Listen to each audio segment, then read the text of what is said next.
Jornal Nova Era. Fatos, opinião e espiritualidade. Jornal Nova Era.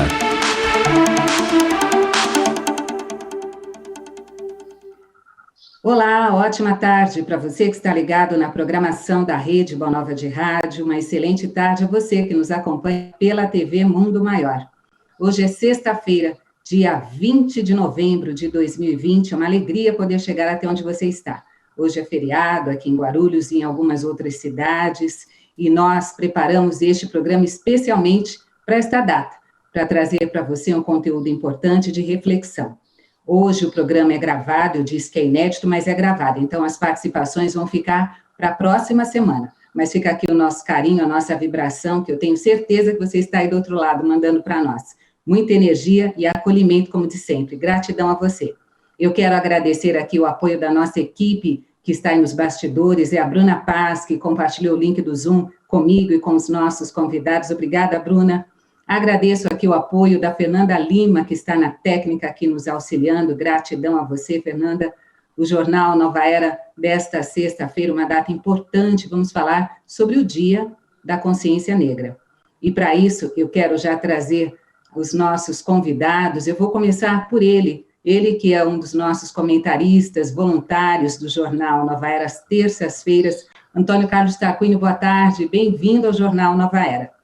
Boa tarde, queridos amigos, boa tarde, Gomar, boa tarde, Ana, boa tarde, Bruna, e o pessoal que está dando apoio para nós aí, para que a coisa funcione normalmente, telespectadores, ouvintes, um grande abraço a todos e vamos em frente. É isso aí, vamos em frente. Tarquínio está aqui presente porque hoje nós decidimos deixar um espaço de fala, não era? Importante trazermos aqui o Tarquínio, eu como apresentadora, e a nossa convidada de hoje é uma amiga, viu, que eu não vi há bastante tempo, uma pessoa que nos reencontramos, eu e Ana Luísa, em 2004, na faculdade Zumbi dos Palmares, ela como estagiária, na época, não me lembro, você não era mais estagiária? Era uma foquinha. Seja bem-vinda, Ana, foi uma alegria poder estar com você. Eu, na época, estava trabalhando como secretária do reitor, ele é o reitor até os dias atuais, não é? Doutor José Vicente, e a partir de lá, muita coisa mudou, mas a nossa necessidade em falar sobre a questão do racismo e do negro continua, e por isso eu te chamei, convidei você, graças a uma sugestão do Tarquínio. Que bom ter você com a gente, Ana, bem-vinda. Eu agradeço muito por esse convite, e acredito que é sempre muito atual falar sobre essas questões que nos envolvem, nos dizem respeito, e uma ótima tarde para a gente que está aqui juntos, a todas, a todos e a todes, já que a gente tem esse privilégio de estarmos juntos e trabalhar essa temática. Com certeza, Ana, com certeza. Olha, a Ana Luísa Biazetto, ela é jornalista, ela é mestre em serviço social, tem experiência em pautas sobre questão racial, ela faz pesquisas sobre a mulher negra em situação de cárcere, faz a coordenação de projetos sociais e educacionais para jovens e, atualmente, ela é coordenadora pedagógica e fundadora do projeto Vidas Pretas, que reúne jovens para discutir temáticas antirracistas. Então, todo sentido você estar presente aqui conosco, Ana. Muito bom ter a sua presença. Quando nós iniciamos o Jornal Nova Era desta sexta-feira, no Dia da Consciência Negra, eu vou começar até colocando para você. Nós vamos caminhar por diversos ramos aí, caminhos mesmo, mas eu quero começar falando sobre o Dia da Consciência Negra. Eu vou pedir para você, Tarquínio, começar, e depois eu passo para a Ana. É necessário ainda termos o Dia da Consciência Negra, Tarquínio? Olha, eu vou dizer uma coisa para você. É imprescindível, porque eu conversava com Ana e falava com você também, né, da necessidade, isso até é evangélico, da necessidade de nós fazermos releituras da nossa vida. E o momento atual requer isso, principalmente do homem negro, mesmo daquele que se aprimorou, mesmo daquele que estuda diariamente, né? Eu tenho assistido algumas coisas da Djamila, que você tem atrás, tenho assistido o Emicida, e eu dizia, não sei se eu falei para Ana, que eu sinto que eu preciso me repensar a partir do que eles estão falando, porque eu sou de uma geração, veja bem, eu sou de uma geração que quando você via uma menina com traços de homossexualidade, né? Eu acho que assim, eu não estou ferindo nada, espero que eu não esteja ferindo nada. Eu me lembro que falava assim, olha lá, Maria João. Minha mãe falava isso, ou meu pai, ou os meninos. Então, hoje não faz sentido falar uma besteira dessa, mas foi isso que eu ouvi durante a minha infância. E em relação, então, a todo tipo de vivências difíceis, enfim, que a gente vai passando, nós vamos fazendo uma leitura, às vezes, nem sempre muito legal das coisas, e a gente precisa se repensar. E nada melhor do que isso, do que você ter um dia que desperte a consciência das pessoas para esses problemas, para os problemas que envolvem as pessoas, os negros em geral, e os problemas que a gente tem, que são enormes nesse país, enormes país. Então, a data é importante, porque há muito que se fazer, e cria-se, então, digamos assim, uma espécie de chamado, sabe, aos homens e às mulheres, não, seres humanos em geral, negros, para pensarem sobre si mesmos e repensarem a sua trajetória e assim por diante. Então, é importante, sim, muito importante, importantíssimo, muito embora parece que bom, é isso, fico por aqui. Fico por aqui, por enquanto. Tá certo. Ana, quando nós falamos sobre essa data importante, dia 20 de novembro, eu, assim como Tarquínio, sou de outra geração, né? Estou quase com 55 anos, pouco menos do que ele, mas somos da mesma época, e passamos por diversas situações em que hoje nós precisamos ressignificar alguma questão que vivemos, o preconceito que passamos e nosso entendimento para as coisas do hoje. Mas eu também concordo que é muito necessário estarmos falando nesta data sobre o Dia da Consciência Negra, para que nós possamos falar para estas novas gerações e para que nós, dentro deste nosso momento, na contemporaneidade, também possamos nos apropriar deste conhecimento tão necessário que é ser negra nos dias atuais. É necessário, então, um dia falarmos sobre a consciência negra, Ana? Importantíssimo, Guiomar, importantíssimo. Uma das questões até que eu gostaria de pegar da sua fala, quando você diz que está chegando aos 55, muitas pessoas poderiam dizer, nossa, mas não parece, Guiomar, né? E esse até não parece, nós estamos baseados em quem para fazer esse tipo de comparação? Porque se nós falarmos da nossa população negra, a Guiomar tem os 55 anos de uma mulher negra. Então, a gente não pode usar um padrão de beleza branco para comparar se Guiomar aparenta ou não ter 55 anos. Então, a gente já começa daí a nossa discussão. O quão é importante nós trazermos pequenas coisas do nosso cotidiano, pequenas falas, pequenas comparações de realidades tão diferentes, da nossa infância tão diferente, como nasce uma criança preta, uma criança, né, a gente não gosta de usar esse termo pardo, né, porque é uma criança negra tanto quanto, né, mas como é essa infância que destoa de uma criança branca, como é que os meus filhos, que têm o meu tom de pele, podem também se reconhecer negros, quando eu só fui me reconhecer negra aos 22 anos, apontada por uma amiga tão clara quanto eu, e que dizia nós, enquanto mulheres pretas, e eu dizia nós, você está falando comigo também, né? Porque até então meu pai, que é retinto, era o homem negro, a família do meu pai, retinta, era uma família negra, mas eu cresci ouvindo que era uma descendente de italiano, né? E quanto eu perdi na minha infância, nesse processo de branqueamento, obviamente, que todos, enquanto país miscigenado, podemos experimentar um pouco disso, mas o quanto eu perdi, né? Então, eu preciso olhar hoje para os meus filhos, né? Para o João Pedro, que tem 16 anos, e dizer, você é um jovem negro, né? Porque se um dia você for parado pela polícia, mesmo se você não se considerar, a polícia sabe que você é. Então, quais são os caminhos que nós temos hoje, inclusive, para mostrar para essa juventude que não é feio dizer que é negro, mesmo que a nossa pele seja um pouco mais clara, né? Nós temos aí uma variedade de tons de pele, e por que nós insistimos em dizer que negro é apenas aquele retinto? Porque nós ensinamos ainda as nossas crianças dessa maneira.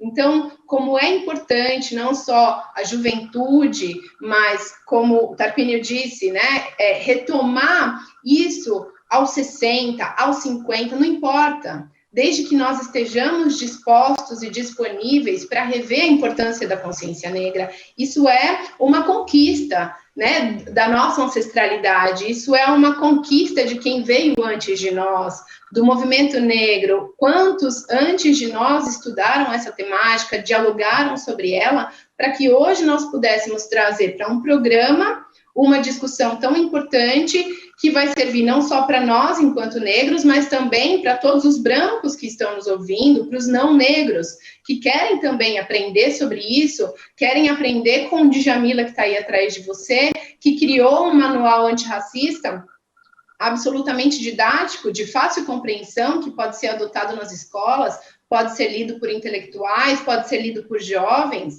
e o quanto isso nós podemos hoje valorizar e trazer que sim, a consciência negra ela é de absoluta importância, e dizer que a consciência humana, seria bom que a consciência fosse o dia da consciência humana, é lindo, porém utópico e muito distante, né? Porque ainda temos aí, dentro da nossa sociedade, disparidades. Então, à medida que nós temos disparidades, nós precisamos olhar para elas para que algumas mudanças em termos de desigualdade sejam, enfim, alcançadas.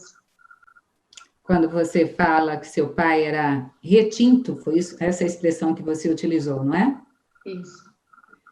Quando a pele retém a cor, é isso? Isso. Quando a pele é negra. Então, algumas expressões que, para mim, de repente, é algo de fácil entendimento, para outras pessoas não, mas que interessante você trazer esses detalhes, Ana, para que, neste momento, as pessoas que estão aí nos acompanhando, nos vendo pelo Facebook, nos vendo pelo canal da TV Mundo Maior, nos ouvindo pelos aplicativos de celular ou também pela sintonia 1450 AM, possam entender que nós vivenciamos neste momento da contemporaneidade, foram 388 anos de escravidão no Brasil. E estamos somente a 132 anos de abolição. Então, vai aí uma diferença muito grande. Então, o livro até que o Tarquínio trouxe a oportunidade de estarmos aqui falando, ele teve um trabalho, leu sobre este livro, que é do Silvio Luiz de Almeida, o livro dele que fala sobre racismo estrutural. E lá ele fala, não é, que nós devemos entender que o racismo foi sempre estrutural, porque, no caso, ele integra as organizações econômicas, as organizações políticas e a sociedade, não tem como escapar disso, porque nestes 132 anos pós-libertação, o que nós estamos vivendo é este racismo estrutural. É por aí, Tarquínio? Então, eu vou pedir para a Ana, viu, Ana? Enquanto nós estivermos falando, você desliga seu microfone, que aí deixa ele mudo, porque aí você não veicula nenhum barulho, ok? É o que eu faço aqui, porque eu também faço muito barulho, você não faz, né? Eu faço. E... Tá bom, nosso ajudante de produção, sensacional, obrigada, Tarquínio. A gente faz todo dia, participa, assim, todo dia não, pelo menos um dia da semana, né? É verdade. Então, eu estava pensando aqui, né, nesse encontro consoantal, me permitam, né, nesse encontro consoantal, ST, né, que a gente usa ist, né?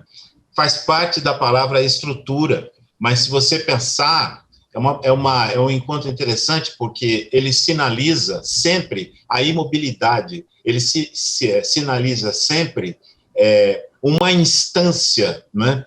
E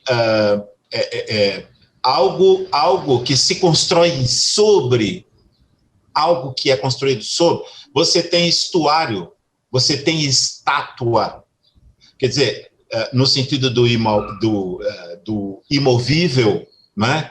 E você tem uma série de outras palavras, né? Até estados, se você pensar bem, você tem também essa estrutura semântica, digamos assim, né? Esse encontro consoantal que mostra um pouco, que delimita um pouco esta área relacionada agora, o Silvio relaciona isso, né, à questão do racismo. Então, veja, eu me sinto hoje mais com vontade de compartilhar experiências, né, e refleti-las. Eu tenho uma pessoa que participa hoje que tem muito mais conhecimento que eu, principalmente nesta área, não de ser negro eu sou antes, nasci bem antes, né? Mas de pensar a negritude, aí que tá, de se pensar em negritude, aí eu tenho que tirar o chapéu. Eu estou começando a me repensar, né? Mas eu sempre disse o seguinte, um negro assim, que leu alguns livros, né? É uma condição mediana, né? Ele entra num shopping, por exemplo. Isso acontece comigo, agora não, já vai fazer quase um ano que não acontece, né? Eu não saio de casa, né, bicho? Mas eu entro nesses lugares, assim, que são até medianos, digamos assim. E a Nara é descendente de japonês, né? A Nara começou a aprender isso, porque ela tem 3 neguinhas, né? Tem 3. Então, eu dizia a ela, olha, veja aí, ó, não tem um negro. Como que pode isso? Então, eu não digo que isso é o racismo estrutural. Eu digo que isso é a consequência. Porque num lugar mediano, assim, você não precisa... Às vezes o lugar até tem um quê de pretensão, mas eu sei que não é nada disso. E eu estou lá, o único negro que eu vejo é atrás do balcão. Como pode isso? Então, eu percebo que existem lugares, muitos lugares, que o negro não tem acesso. E ele não tem acesso, não é só... Ele não tem acesso porque ele não consegue nem alcançar, digamos assim, aquilo que lhe daria acesso. Então, há uma estrutura instaurada, uma estrutura posta, que determina a situação social, econômica, é isso que, mais ou menos, o que o Silvio está falando, que determina o lugar do negro dentro do Brasil. Não estou falando do mundo, estou falando do Brasil. E isso é assim. Isso é assim. Agora, então, é preciso discutir sobre isso. É preciso falar sobre isso, né? E quando eu entrar num lugar como esse e ver ali vários negros sentados, comendo, e não é na Bahia, não, né? Não é na Bahia, estou falando aqui em São Paulo, né? Quando eu ver isso, eu vou dizer, olha, então, agora está começando a haver, digamos assim, um arrefecimento do racismo estrutural. Tá certo, Tarquínio. Eu tive uma ideia enquanto você falava, eu vou fazendo aqui as perguntas para a Ana, mas eu quero que você me ajude também a questionar. Vamos aproveitar de todo esse conhecimento que a Ana trouxe aqui, para que uma grande quantidade de pessoas possam se apropriar deste conhecimento.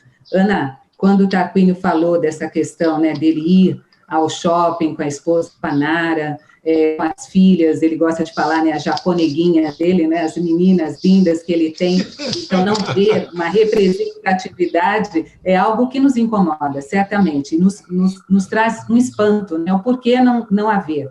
Quando você traz este projeto, Vidas Pretas, para os jovens, de que forma você coloca para estes jovens a necessidade, Ana, deles estarem se colocando, estudando, buscando trabalho, se orientando e tendo a consciência da negritude deles? Fala um pouquinho para a gente sobre este projeto. Olha, Vidas Pretas é a menina dos meus olhos, né? Alguma coisa que eu idealizei desde que pisei a primeira vez numa sala de aula e me apresentei dizendo que a minha última experiência profissional tinha sido dentro do sistema prisional.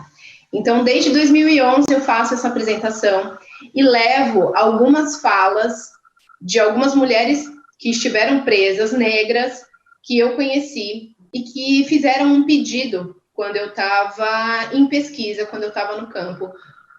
A primeira coisa que elas me perguntaram foi a história de duas irmãs que não se viam há muitos anos e se encontraram presas na penitenciária feminina de Santana, aí na região do Carandiru, em São Paulo. Digo aí porque eu tô em Ubatuba, moro aqui há algum tempo já, mas minha vida toda foi em São Paulo. Então, uma vez elas me disseram, vai sair em algum lugar isso que a gente está falando? Eu falei, olha, isso é uma pesquisa. Então, deixa eu te falar uma coisa. Toda vez que você puder, você conta sobre a nossa história. Então, eu saí do sistema prisional com essa história dessas duas irmãs negras que se encontraram presas, que se encontraram nesse ciclo do crime, nesse ciclo muito conhecido, inclusive, pela população negra, pela violência, né, que nós vivemos ainda hoje, pelo racismo estrutural. Eu sempre me apresentei com esse discurso para os meus alunos, introduzindo quem é a Ana Luísa a partir de todas as experiências que ela teve, inclusive dentro do sistema prisional, que foi onde eu desconstruí muitas das minhas questões enquanto mulher negra. E sempre que me apresentavam para esses alunos, essa questão do sistema prisional instigava muito, porque muitos deles, estudantes de escola pública, muitos que tinham seus pais, seus primos ou algum familiar que já tinham sido presos ou que estavam presos, queriam saber mais sobre essas questões do sistema prisional. E então, eu tinha outros conteúdos para trabalhar com eles também. Até que esse ano, né, então eu comecei a dar aula para jovens em 2011, esse ano, uma turma de alunos de 2019 me procurou para que nós falássemos sobre o meu projeto, a minha dissertação de mestrado, que foi no sistema prisional feminino, entrevistando mulheres brancas e negras e todas as diferenças que eu poderia encontrar naquele lugar, distinguindo as raças que elas se autodeclaravam, raça e etnia. E assim começou Vidas Pretas, e assim nós começamos a trazer questionamentos. Os meus jovens de 2020 são jovens diferentes de 2011, meus jovens negros. Eles chegam, assim como nós, cheios de novos questionamentos, eles chegam com os cabelos diferentes, eles pisam dentro de uma sala de aula diferente, eles conseguem se reconhecer mais como negros, não necessariamente porque entendem a luta anterior, mas porque talvez já venham de pais que tenham, talvez até a minha idade, porque o meu filho já tem a idade de ser meu aluno. Então, de pais que talvez empoderem mais, que tragam mais essas situações para dentro de casa, né? Que é o nosso berço. A escola a gente vai chegar para acrescentar muito na nossa vida, a nossa compreensão de ensino-aprendizagem, no entanto, o que vem anteriormente é a nossa família. Então, eu percebo que tudo o que os meus jovens, que junto comigo propuseram a criação desse grupo Vidas Pretas, o que eles querem discutir são as desigualdades e as inquietações, inclusive de mercado de trabalho, porque mercado de trabalho diz que cabelo afro, muitas vezes, num processo seletivo não é aceito, porque eu não posso usar as minhas roupas coloridas, que dizem também sobre a minha origem e a minha ancestralidade, não são aceitas num processo seletivo, por exemplo. Então, todo esse movimento também tem feito com que o mercado de trabalho se reveja. Eu tenho algumas amigas, né, que atuam dentro da diversidade nas empresas, que levam muito esses questionamentos. O porquê nós vetamos, então, as características físicas identitárias de um povo que vai para o mercado de trabalho e precisa embranquecer, e precisa usar um terninho preto para ficar distinto e discreto, e não pode trazer as cores né, da nossa origem, que é uma origem africana, pensando em continente e não minimizando a grandiosidade, né, do que a gente chama de África. Então, é nesse lugar que esses alunos estão, eles já questionam muito mais, eles se colocam muito mais, e aqueles que ainda não estão nesse movimento, eles são contagiados por aqueles que já estão. Então, eles começam a refletir muito mais por quem já está um pouco mais engajado, por quem já ouve músicas de questionamento, músicas de protesto. Nós falávamos anteriormente do Emicida, e o quão grande é o papel do Emicida no meio dessa juventude, não só da juventude. Emicida, ele canta para todos, né? Canta para mim, canta para vocês, canta para os meus jovens, canta para os meus filhos. Não só Emicida, nós temos mulheres, Tássia Reis, que canta muito para a juventude preta também, né? Então, nós temos ícones que, muitas vezes, se nós pensarmos numa mídia que consome ainda apenas a cultura branca, talvez nós não conheçamos. No entanto, à medida que o Instagram nos apresenta, o Facebook nos apresenta, o YouTube nos apresenta, então o que nós não podemos dizer é que não existe. Né? Porque quando nós afirmamos a inexistência, porque nós ainda queremos manter essa discussão na invisibilidade. Então, esses jovens eles vêm para mexer, sim, nessa estrutura, e eles são também polinizadores desse diálogo e desse assunto. Eu acredito que esse seja o eixo fundamental do projeto.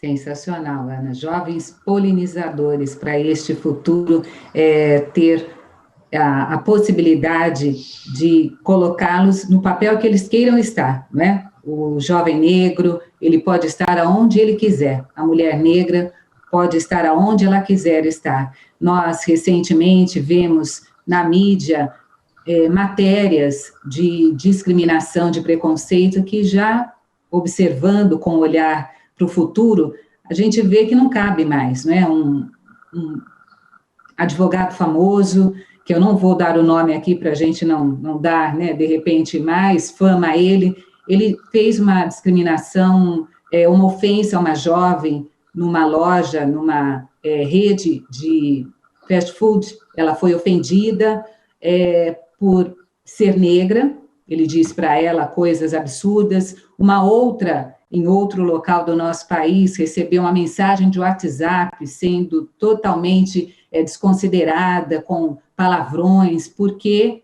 ela tinha deixado de cumprir com um compromisso, porque tinha aparecido uma outra situação. Então, as pessoas, hoje em dia, nós, o que temos de bom neste momento, que o jovem ou não, nós podemos colocar isso imediatamente na mídia. Então, as pessoas ficam sabendo do comportamento, as pessoas ficam indignadas com aquela atitude, e chega para nós a necessidade de falarmos não só, olha, a pessoa não é racista, ela precisa ser antirracista, ela precisa entender que ela tem que passar para o jovem, ou no compromisso que ela tem ali no lar, no trabalho, ações que deem à pessoa da pele branca a possibilidade de ser um antirracista. Então, quando nós falamos dessa data... Fala, querido. Então, você falando isso, você me faz lembrar duas experiências passadas que eu acho que vem muito a calhar. Uma que constantemente acontece com a Maitê, né? A Maitê é uma menina que está entrando numa segunda universidade, fez USP, fez FEA na USP, certo? E só que ela mantém das três, sempre foi a primeira a se assumir. Então, ela assumiu o cabelo desde sempre. Então, o que ocorre com ela? Ela está numa loja, vem perguntar para ela preço de coisa. Ela falou, pai, sabe o que eu vou fazer? Isso me entristece um pouco, viu? Porque é o cúmulo do absurdo. Aí, pai, sabe o que eu vou fazer? Eu vou entrar com uma camiseta dizendo assim, eu não sou da loja, eu não trabalho na loja, né? Então, veja, isso é estrutural. Uhum. A pessoa conta, né? Agora tem uma pior. Eu saí, nós estávamos para fazer uma viagem eu ia fazer uma palestra numa universidade, se eu não me engano, era em Sergipe, e de filosofia, e nós precisávamos comprar malas. A gente queria comprar uma mala que coubesse tudo, a gente pudesse levar na mão, não sei o quê. Fomos a 25. Eu fiquei esperando, a Nara entrou numa loja na 25 de bolsas, de malas, e eu fiquei na porta, ali meio e o pessoal muito ocupado, né? Veio uma senhora e se fez atender por mim. Me perguntou o preço das coisas. Sabe o que eu fiz? Falei, pois não. Entrei com ela dentro da loja, te juro, nenhum empregado viu. Aí ela falou, mas essa aqui tá quanto? Eu falei, olha, essa tá tanto, tá lá o preço. Essa aqui também, tal. Mas não sei o quê, tarará. Ah, tá bom, então, eu vou dar uma olhadinha por aí, se eu gostar eu volto. Eu falei, pois não, senhora.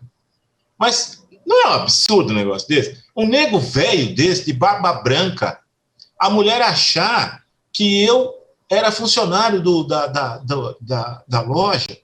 Não é um horror isso? Meu Deus do céu, isso é um horror, né? Então, eu tenho por hábito, quando eu entro numa loja, eu tenho por hábito fazer isso. Eu nunca vou direto, porque como eu já passei algumas vezes por isso, é horrível. Eu nunca vou direto. Se a pessoa não tiver uniformizada, às vezes a pessoa até estranha. Fala, uai, por que ele não veio? Por causa disso.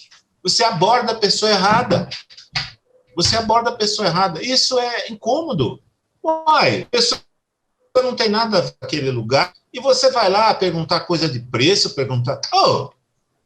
acima de tudo é falta de educação também, né? Sei lá, enfim. São sutilezas. Contei. Opa, o espaço hoje é para isso, o espaço de fala nosso. Eu até aproveito, Tarquínio, para compartilhar com você que está aí nos acompanhando, você que está hoje conosco nesse programa especial. Fizemos aqui esse programa gravado, é inédito, só não vai ter participação ao vivo, mas estamos falando de esta necessidade de datas, essa necessidade de abordarmos temas como este.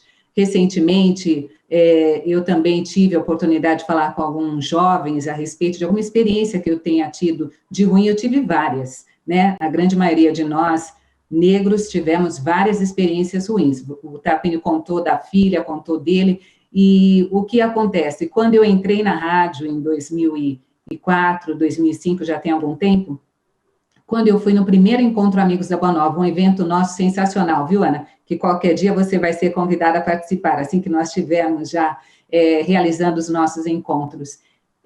As pessoas me conheciam só pela voz, porque eu fazia um programa de rádio, eu não fazia TV na época. Então, quando eu estive no encontro, que a pessoa chegou perto de mim, uma pessoa chegou perto de mim e falou, você que é Guiomar? Eu falei, sim. Ela falou, puxa, eu imaginava você uma loira e com um pouco mais de idade. Então, assim, naquele momento, eu acolhi a pessoa, eu abracei, agradeci por ela ter lembrado da minha voz naquele momento, mas você vê como as coisas são sutis. Você acaba tendo ali um momento que fica marcado para você. Então, quando você, Ana, trabalha com jovens, você está aí nestes projetos, deixando este jovem, como você disse, eu achei bem bacana, o jovem já anda diferente, usa o cabelo diferente, ele se comporta de uma forma que ele está aceitando a sua condição e passando isso para as pessoas. Hoje em dia, isso faz toda a diferença, né, Ana? Por isso que datas como essa nos dão oportunidade para falar e refletir sobre isso. Sim, é interessante e dolorido e muito triste quando a gente ainda olha, ou melhor, quando nos olham nesse lugar de subalternidade, de precisar ser servido por uma pessoa negra, uma mulher negra, um homem negro, né? Meu pai transitou por um ambiente, por toda a vida profissional dele, que é a publicidade, e passou por muitas dessas experiências também, né? Por estar de terno e gravata, ele não era a pessoa que estava esperando o carro, ele era confundido com o manobrista. Então, chegavam com a chave do carro para que ele fosse manobrar o carro, mas, na verdade, ele também estava esperando o carro dele, né? Então, quantas dessas experiências, principalmente os negros e negras de pele mais escura, passam. Nós que temos a pele mais clara, que é o meu caso, nós ouvimos dizer, né? Então, às vezes não está ali diretamente, mas está vinculado a algum assunto, é uma piadinha, que acham que a gente vai compartilhar da ideia, né? Aquela piadinha sem graça, aquela fala sobre o cabelo duro, aquele não reconhecimento, que nós também sentimos essa dor do racismo. Eu participo também de um grupo especialíssimo que me aconteceu agora em 2020, que veio da FLUP, que é Festa Literária das Periferias, que acontece no Rio de Janeiro, e graças à pandemia, a gente também tem que usufruir aqui dos nossos ganhos, nós estivemos juntas, de norte a sul do país, muitas mulheres escritoras, das quais eu sou uma delas, e nessas de precisarmos escrever alguns contos, eu me lembrei de uma situação na escola. Eu estudei sempre numa escola particular, porque meu pai, por ter tido essa mobilidade social, né, e aqui sei que Tarquínio também se esforçou muito, junto com a Nara, para que acontecesse, para as meninas também, né, para que a escola particular fosse um espaço de um estudo de melhor qualidade. Hoje em dia, né, pensando na década de 90 e 80, né, e a condição da escola pública no Brasil, nós sabemos qual é. Então, como negros com uma mobilidade social, né, puderam proporcionar essa nossa ida à escola particular. E dentro da escola particular, hoje, aos 38 anos, eu percebo muitas situações de racismo que, por ter a pele mais clara, não foi diretamente a mim e eu não consegui identificar lá nos anos 80, 90. Lembrei de uma história de uma menina do tom de pele do Tarpa, que dizia o seguinte: os meninos tiraram o tênis dela e diziam, passa o fedor da Edmar, e jogavam também o tênis, era como se fosse uma batata quente misturada com um lançamento de tênis. E isso me marcou tanto, eu tinha 10 anos. E quando houve essa proposta de escrevermos contos sobre racismo escolar, que foi um dos nossos propósitos de montarmos esse coletivo, eu me lembrei dessa história. E o quanto ela doeu em mim, sem que eu me identificasse como uma mulher negra, uma menina negra. Eu era o que a sociedade chama de morena, né? Uma menina morena, uma menina assim meio, né? Meio afro-bege, meio nada, né? Porque o meu tom de pele, ele fica em lugar nenhum, porque você é preto demais para ser branco e você é branco demais para ser preto, né? Então, você tá ali e é um lugar muito difícil também, né? Que o racismo também permeia essa estrutura. Como o Tarpa disse, a Maitê, ela não tem a pele muito escura, né? Mas o cabelo dela, que faz parte dessa constituição física de ser uma mulher negra, não vai negar, né? Não vai fazer com que a pessoa que entra na loja se confunda e diga que Maitê não é uma mulher negra, né? É uma mulher negra, está colocando Maitê num cargo de subalternidade, do você tem que me servir, né? Você, a vendedora da loja, venha me servir nesse momento. E não tem problema nenhum em ser a vendedora da loja. Tem problema de nós sempre sermos vistos ainda nesse lugar.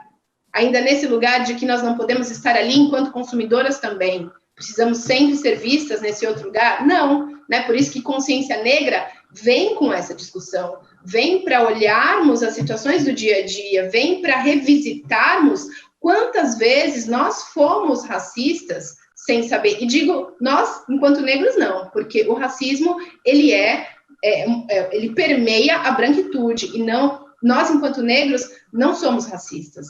Nós podemos reproduzir o racismo para sobrevivermos numa situação racista, né? Num país estruturado sobre o racismo.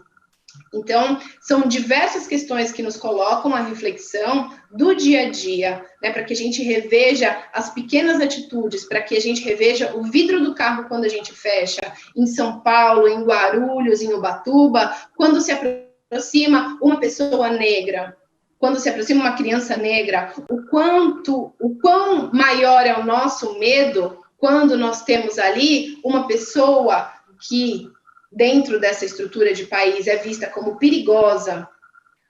Inclusive, eu vivenciei isso inúmeras vezes, né? O quanto nós precisamos rever essas pequenas atitudes entender qual é o papel de termos um dia 20 de novembro como uma conquista. São tantas coisas. Que delícia poder falar sobre isso com vocês.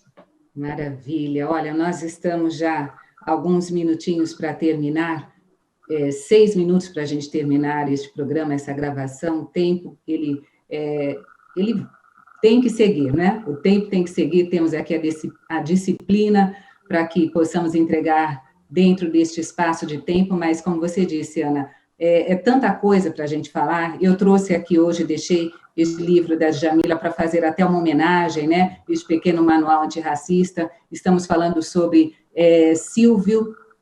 o professor Silvio Luiz de Almeida, que é advogado, professor, e tem este livro também, O Racismo Estrutural. Estou aqui com Tarquínio, filósofo, doutor em filosofia, que traz aí as suas experiências dentro dessa questão do racismo que nós convivemos, e a Ana Luísa Biazeto, que está aqui hoje enquanto jornalista, enquanto trabalhar em tantos projetos aqui sociais ligados à questão do negro. E eu vou pedir para que nesses minutos finais, você, Tarquínio, possa trazer para a gente, estamos aqui no Jornal Nova Era, não ia ser diferente, você vai trazer uma fala ou uma trova para poder delinear este nosso dia, essa nossa conversa, e depois eu vou deixar o espaço final para a Ana poder falar com a gente. Olha, eu não pensei nisso hoje, mas eu vou dizer uma coisa. Eu acho que o momento requer uma reavaliação do nosso caminho, enquanto pessoas negras, né? Enquanto ser humano negro. E seja mulher, seja homem, seja o que for, é um momento excelente de se repensar e para se recolocar no mundo, né? Para isso que serve a ressignificação, para a gente saber se colocar ou se recolocar no mundo, mas nós não podemos deixar de pensar nas possibilidades que nós temos, e as possibilidades são grandes, não é? Vamos estudar, vamos refletir, vamos buscar. Acordou, abriu o olho, estou vivo, vou correr atrás. E muitas coisas boas podem ocorrer em função da nossa busca e do nosso esperançar. Esperançar não é ficar sentado, né? Esperançar é correr atrás com todas as forças até se esgotar, entendeu? Então, eu sei que é possível muita coisa acontecer na tua vida, na minha vida, ainda agora. E isso depende, muitas vezes depende de nós, não é só de nós, porque no caso específico nosso de negros no mundo, não é? Nós encontramos dificuldades aí a rodo, mas não é um impedimento para nós corrermos atrás e construirmos um mundo melhor para nós e para todo mundo. Ana, 2 minutinhos para você. Muito obrigada mais uma vez por ter estado conosco, muito importante neste período em que estamos aqui vivenciando uma experiência diferente, não é? A pandemia, mais oportunidade de trazer pessoas que estão longe, e a sua presença aqui hoje nos trouxe a oportunidade de refletir sobre o racismo e a necessidade de comemorarmos ou refletirmos sobre a data, o Dia da Consciência Negra, Ana. Eu agradeço muito, Guiomar, Tarquínio, pelo convite.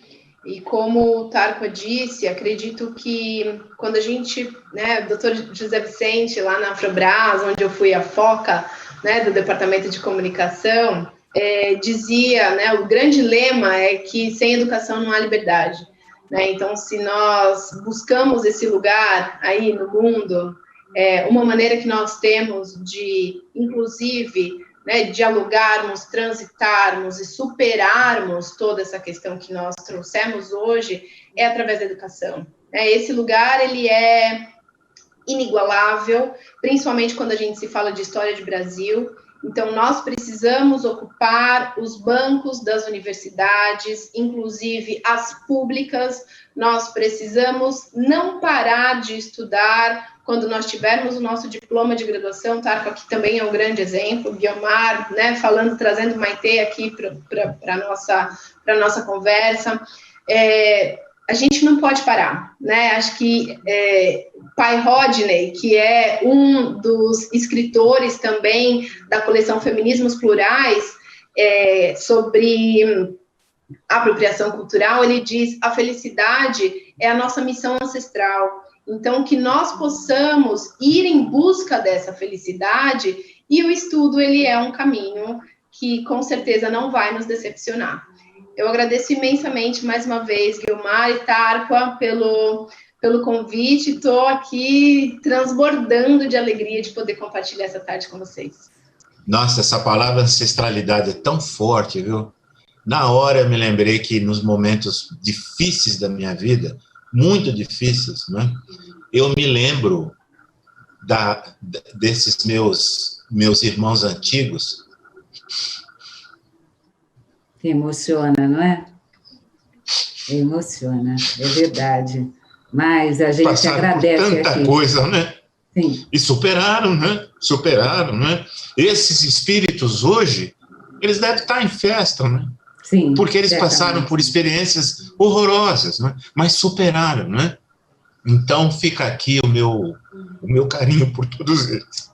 Obrigada, Tarquínio, obrigada aí pela sua emoção, obrigada, Ana, pela sua participação, e lembrando aí da nossa ancestralidade, né, a minha avó morreu com 97 anos, ela foi neta de escravo, ela nasceu em 1907, então fica aqui a nossa gratidão a esses nossos ancestrais, e que nós, que estamos aqui agora, neste momento, possamos seguir, buscando educação e compartilhar as nossas experiências sempre com muita paz, com todos os nossos irmãos. Somos todos da raça humana e merecemos, sim, viver em harmonia.